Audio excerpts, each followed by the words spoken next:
De todas las gentes, capítulo número 12, la tentación. Y Jesús, lleno del Espíritu Santo, volvió del Jordán y fue llevado por el Espíritu al desierto. Las palabras de Marcos son aún más significativas. Él dice, y luego el Espíritu le impele al desierto, y estuve allí en el desierto 40 días y era tentado de Satanás, y estaba con las fieras, y no comió cosa en aquellos días. Cuando Jesús fue llevado al desierto para ser tentado, fue llevado por el Espíritu de Dios. Él no invitó a la tentación, fue al desierto para estar solo, para contemplar su misión y su obra. Por el ayuno y la oración debía fortalecerse para andar en la senda manchada de sangre que iba a recorrer. Pero Satanás sabía que el Salvador había ido al desierto y pensó que esa era la mejor ocasión para atacarle.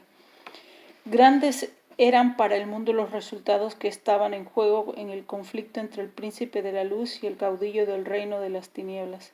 Después de inducir al hombre a pecar, Satanás reclamó la tierra como suya y se llamó príncipe de este mundo. Habiendo hecho conformar a su propia naturaleza al padre y a la madre de nuestra especie, pensó establecer aquí su imperio. Declaró que el hombre le había elegido como soberano suyo, mediante su dominio de los hombres, dominaba al mundo. Cristo había venido para desmentir las pretensiones de Satanás. Como hijo del hombre, Cristo iba a permanecer leal a Dios. Así se demostraría que Satanás no había obtenido completo dominio de la especie humana y que su pretensión al reino del mundo era falsa. Todos los que deseasen liberación de su poder podrían ser librados. El dominio que Adán había perdido por causa del pecado sería recuperado. Desde el anuncio hecho a la serpiente en el Edén, y enemistad pondré entre ti y la mujer, entre tu simiente y la simiente suya. Satanás sabía que no ejercía dominio absoluto sobre el mundo. Veía en los hombres la obra de un poder que resistía a su autoridad. Con intenso interés consideró los sacrificios ofrecidos por Adán y sus hijos. En esta ceremonia discernía el símbolo de la comunión entre la tierra y el cielo. Se dedicó a interceptar esta comunión, representando falsamente a Dios. Así como los ritos que señalaban al Salvador, los hombres fueron inducidos a temer a Dios como a un ser que se le deleitaba en la destrucción. Los sacrificios que debía revelar su amor eran ofrecidos únicamente para apaciguar su ira. Satanás excitaba las malas pasiones de los hombres a fin de asegurar su dominio sobre ellos. Cuando fue dada la palabra escrita de Dios, Satanás estudió las profecías del advenimiento del Salvador. De generación en generación trabajó para cegar a la gente acerca de esa profecía, a fin de que rechazasen a Cristo en ocasión de su venida. Al nacer Jesús, Satanás supo que había venido un ser comisionado divinamente para disputarle su dominio. Tembló al oír el mensaje del ángel que atestiguaba la autoridad del rey recién nacido. Satanás conocía muy bien la posición que Cristo había ocupado en el cielo como amado del Padre. El hecho de que el Hijo de Dios viniese a esta tierra como hombre le llenaba de asombro y aprensión. No podía sondear el misterio de este gran sacrificio. Su alma egoísta no podía comprender tal amor por la familia engañada. La gloria y la paz del cielo y el gozo de la comunión con Dios eran débilmente comprendidos por los hombres, pero eran bien conocidos para Lucifer, el querubín cubridor. Puesto que había perdido el cielo, estaba resuelto a vengarse, haciendo participar a otros de su caída. Esto lo lograría induciéndolos a menospreciar las cosas celestiales y poner sus afectos en las terrenales. No sin obstáculos iba el generalísimo del cielo a ganar las almas de los hombres para su reino. Desde su infancia en Belén fue continuamente asaltado por el maligno. La imagen de Dios se manifestaba en Cristo y en los concilios de Satanás se había resuelto vencerle. Ningún ser humano había venido al mundo y escapado al poder del engañador. Las fuerzas de la confederación del mal asediaban su senda para entablar guerra con él, y si era posible prevalecer contra él. En ocasión del bautismo del Salvador, Satanás se hallaba entre los testigos. Vio la gloria del Padre que descansaba sobre su Hijo, oyó la voz de Jehová atestiguar la divinidad de Jesús. Desde el pecado de Adán, la especie humana había estado privada de la comunión directa con Dios. El trato entre el cielo y la tierra se había realizado por medio de Cristo. Pero ahora que Jesús había venido en semejanza de carne de pecado, el Padre mismo habló. Antes se había comunicado con la humanidad por medio de Cristo, ahora se comunicaba con la humanidad en Cristo. Satanás había esperado que el aborrecimiento que Dios siente hacia el mal produjera una eterna separación entre el cielo y la tierra. Pero ahora era evidente que la relación entre Dios y el hombre había sido restaurada. Satanás vio que debía vencer o ser vencido. Los resultados del conflicto significaban demasiado para ser confiados en sus ángeles confederados. Debía dirigir personalmente la guerra. Todas las energías de la apostasía se unieron contra el Hijo de Dios. Cristo fue hecho el blanco de toda arma del infierno. Muchos consideran este conflicto entre Cristo y Satanás como si no tuviese importancia para su propia vida, y para ellos tienen poco interés. Pero esta controversia se repite en el dominio de todo corazón humano. Nunca sale uno de las filas del mal para entrar en el servicio de Dios, sin arrostrar los asaltos de Satanás. Las seducciones que Cristo resistió son las mismas que nosotros encontramos tan difíciles de resistir. Le fueron infligidas en un grado tanto mayor cuanto más elevado es su carácter que el nuestro.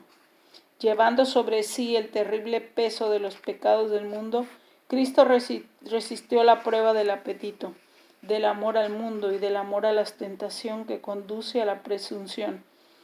Estas fueron las tentaciones que vencieron a Adán y a Eva y que tan fácilmente nos vencen a nosotros. Satanás había señalado el pecado de Adán como prueba de que la ley de Dios era injusta y que no podía ser acatada.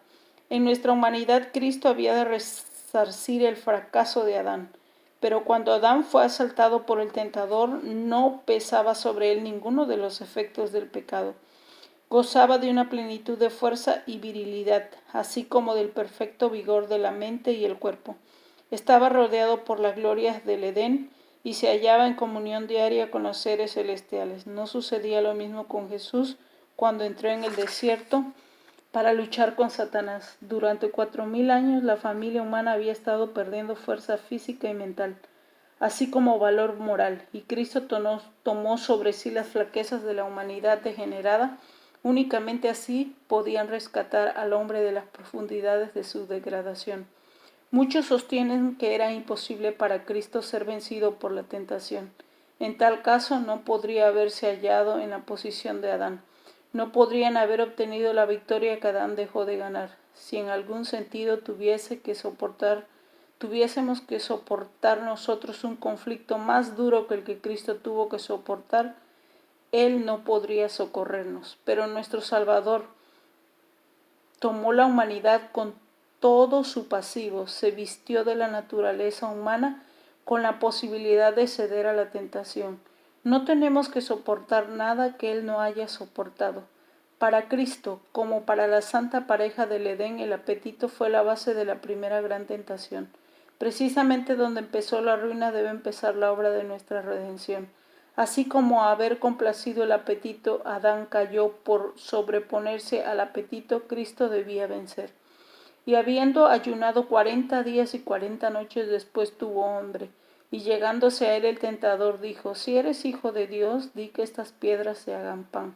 Mas él respondiendo dijo: Escrito está, no solo de pan vivirá el hombre, mas de toda palabra que sale de la boca de Dios. Desde el tiempo de Adán hasta el de Cristo, la complacencia de los deseos propios había aumentado el poder de los apetitos y pasiones, hasta que tenían un dominio casi ilimitado. Así los hombres se hallaban degradado y degenerado por sí mismos y no podían vencer. Cristo venció en favor del hombre, soportando la prueba más severa. Por nuestra causa ejerció un dominio propio más fuerte que el hambre o la misma muerte. Y esta primera victoria entrañaba otros resultados de las cuales participan todos nuestros conflictos con las potestades de las tinieblas. Cuando Jesús entró en el desierto fue rodeado por la gloria del Padre. Absorto en la comunión con Dios, se sintió elevado por encima de las debilidades humanas. Pero la gloria se apartó de él y quedó solo para luchar con la tentación. Esta le apremiaba en todo momento. Su naturaleza humana rehuía al conflicto que le aguardaba. Durante 40 días ayunó y oró, débil y demacrado por el hambre, macilento y agotado por la agonía mental.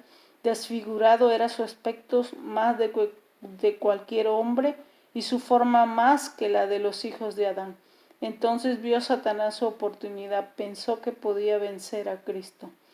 Como en contestación a las oraciones del Salvador se le presentó un ser que parecía un ángel del cielo.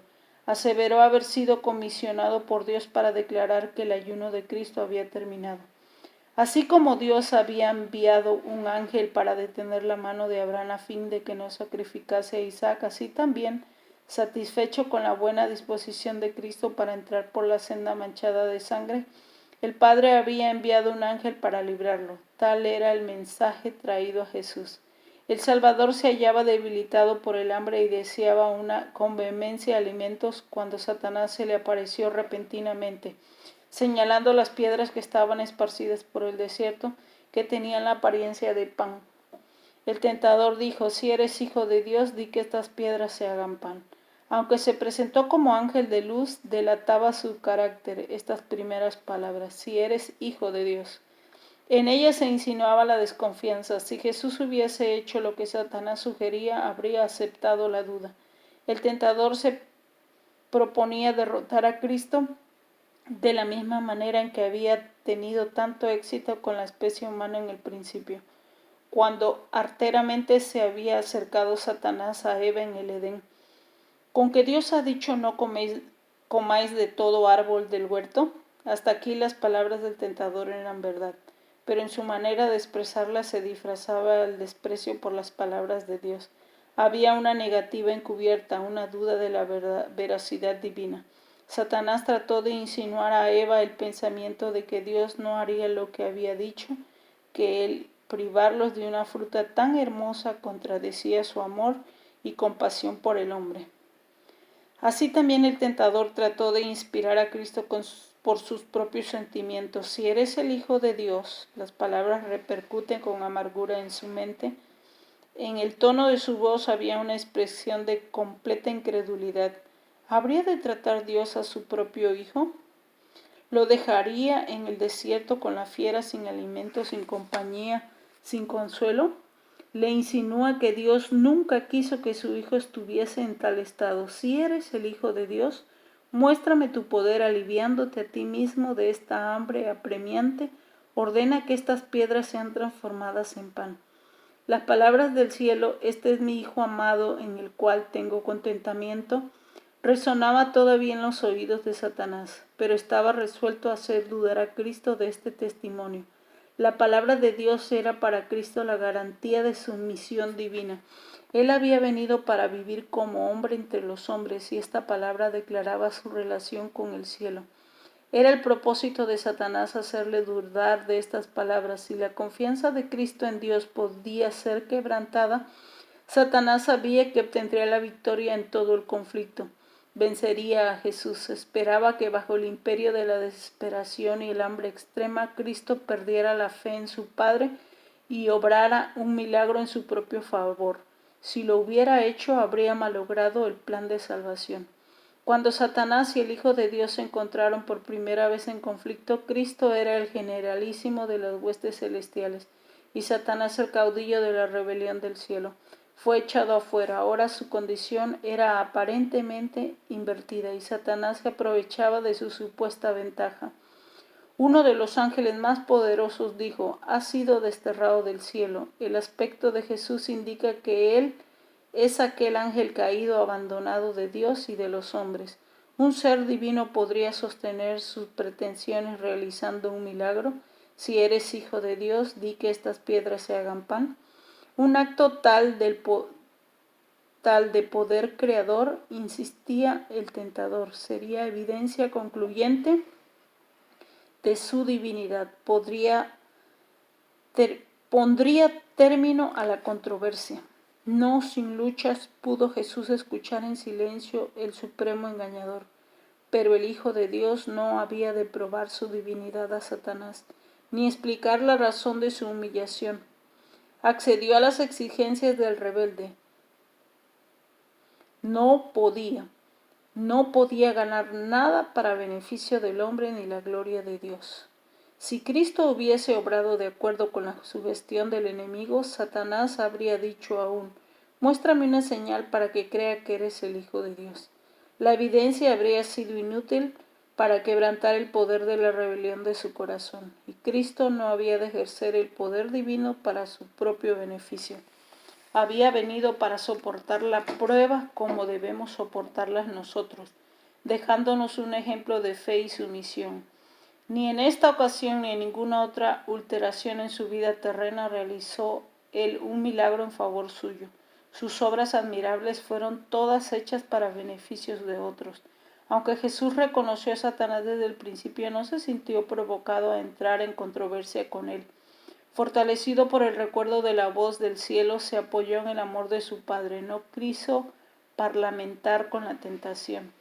Jesús hizo frente a Satanás con las palabras de las Escrituras. Escrito está, dijo, en toda tentación el arma de su lucha era la palabra de Dios. Satanás exigía de Cristo un milagro como señal de su divinidad, pero aquellos que es mayor que todos los milagros, una firme confianza en un así dice Jehová, era una señal que no debía de ser controvertida. Mientras Cristo se mantuviese en esta posición, el tentador no podría obtener ventaja alguna. Fue en el tiempo de la mayor debilidad cuando Cristo fue asaltado por las tentaciones más fieras. Así Satanás pensaba prevalecer. Por este método había obtenido la victoria sobre los hombres. Cuando faltaba la fuerza, la voluntad de debilidad y la fe dejaba de reposar en Dios. Entonces los que habían luchado valientemente por lo recto durante mucho tiempo eran vencidos. Moisés se hallaba cansado por los 40 años de peregrinaciones de Israel cuando su fe dejó de asirse momentáneamente del poder divino. Fracasó en los mismos límites de la tierra prometida. Así también sucedió con Elías, que había permanecido indómito delante del rey Acab y había hecho frente a toda la nación de Israel, encabezada por los 450 profetas de Baal. Después de aquel terrible día pasado sobre el Carmelo, cuando se había dado muerte a los falsos profetas y el pueblo había declarado su fidelidad a Dios, Elías huyó para salvar su vida ante la amenaza de la idólatra Jezabel.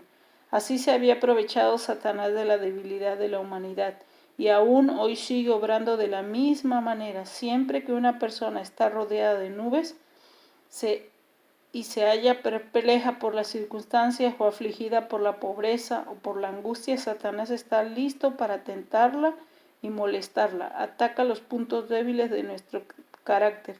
Trata de destruir la confianza en Dios porque Él permite que exista tal estado de cosas. Nos vemos tentados a desconfiar de Dios y a poner en duda su amor. Muchas veces el tentador viene a nosotros como se presentó a Cristo, desplegando delante de nosotros nuestras debilidades y flaquezas. Espera desalentar el alma y quebrantar nuestra confianza en Dios. Entonces está muy seguro de su presa. Si nosotros le hiciéramos frente como lo hizo Jesús, evitaríamos muchas derrotas. Parlamentando con el enemigo, le damos ventaja. Cuando Cristo dijo al tentador, no con solo el pan vivirá el hombre, mas con toda palabra que sale de la boca de Dios, repitió las palabras que más de 14 siglos antes había sido dicho a Israel. Acuérdate has de todo el camino por donde te has traído Jehová tu Dios estos 40 años en el desierto, y te afligió e hízote tener hambre y te sustentó con maná, comida que no conocías tú ni tus padres les habían conocido, para hacerte saber que el hombre no vivirá de solo pan, mas de todo lo que sale de la boca de Jehová vivirá el hombre. En el desierto, cuando todos los medios de sustento se habían agotado, Dios envió a su pueblo maná del cielo, y esto en una provisión suficiente y constante. Dicha provisión había de enseñarles que mientras confiasen en Dios y anduviesen en sus caminos, Él no los abandonaría. El Salvador puso ahora en práctica la lección que había enseñado Israel. La palabra de Dios había dado socorro a las huestes hebreas y la misma palabra se la daría también a Jesús. Esperó el tiempo en que Dios había de traerle alivio. Se hallaba en el desierto en obediencia a Dios y no iba a obtener alimento siguiendo las sugestiones de Satanás. En presencia del universo atestiguó que es menor calamidad sufrir lo que venga que apartarse en un ápice de la voluntad de Dios. No con solo el pan vivirá el hombre, mas con toda palabra que sale de la boca de Dios.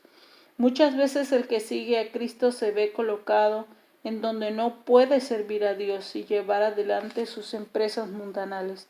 Tal vez le parezca que la obediencia a algún claro requerimiento de Dios le privará de sus medios de sostén. Satanás quisiera hacerle creer que debe sacrificar las convicciones de su conciencia, pero lo único en que podamos confiar en este mundo es la palabra de Dios. Buscad primeramente el reino de Dios y su justicia, y todas estas cosas os serán añadidas. Aún en esta vida no puede beneficiarnos el apartarnos de la voluntad de nuestro Padre Celestial. Cuando aprendamos a conocer el poder de su palabra, no seguiremos las sugestiones de Satanás para obtener alimentos o salvarnos la vida. Lo único que preguntaremos será: ¿cuál es la orden de Dios y cuál es su promesa? Conociéndolas, obedeceremos la primera y confiaremos en la segunda. En el último gran conflicto de la controversia con Satanás, los que sean leales a Dios se verán privados de todo apoyo terrenal, porque se niegan a violar su ley en obediencia a las potencias terrenales. Se les prohibirá comprar o vender. Finalmente será decretado el que se les dé la muerte.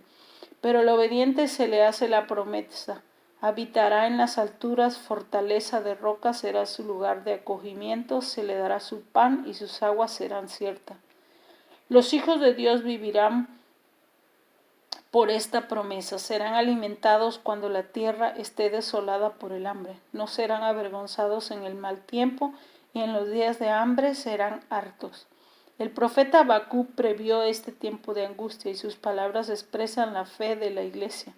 Aunque la higuera no florezca, ni en las vides haya fruto, mentirá la obra de la oliva, y los labrados no darán mantenimiento, y las ovejas serán quitadas de la majada, y no habrá vacas en los corrales. Con todo yo me alegraré en Jehová y me gozaré en el Dios de mi salud.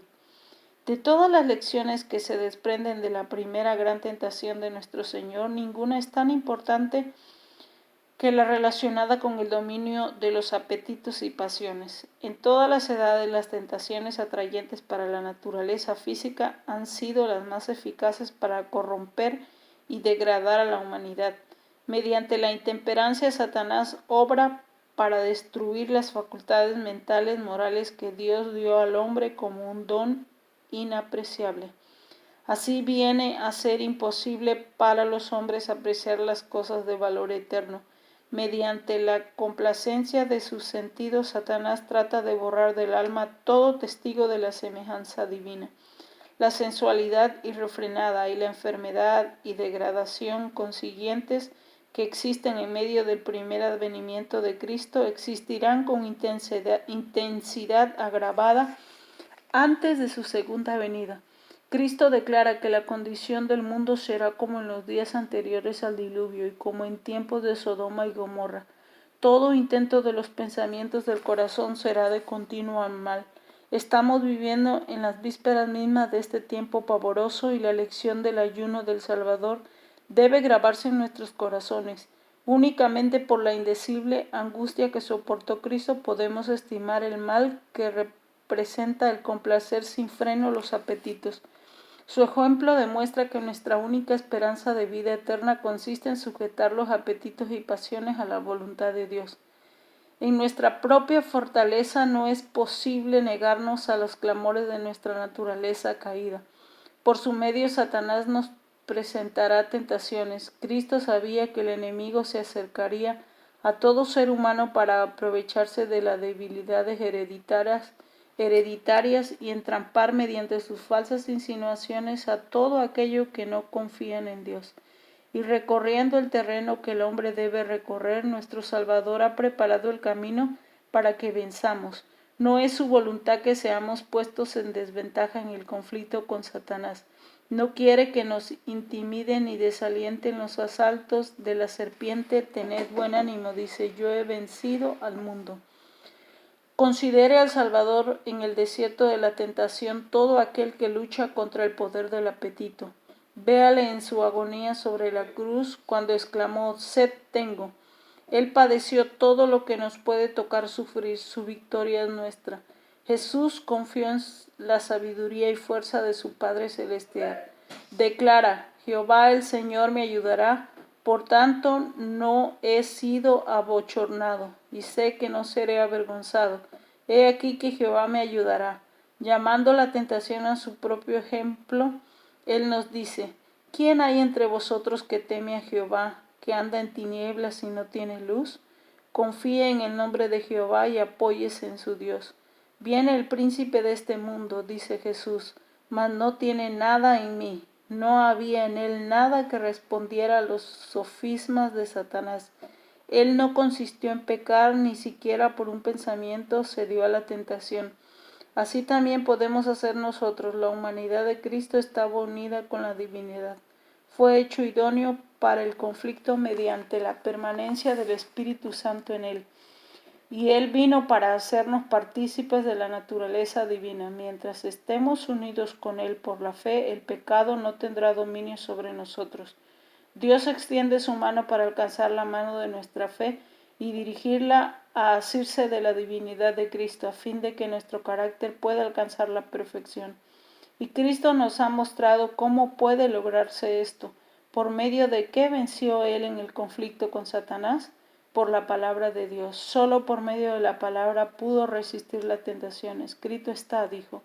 Y a nosotros nos son dadas preciosas y grandísimas promesas, para que por ella fuiseis hechos partícipes de la naturaleza divina, habiendo huido de la corrupción que está en el mundo por concupiscencia. Toda promesa de la palabra de Dios nos pertenece.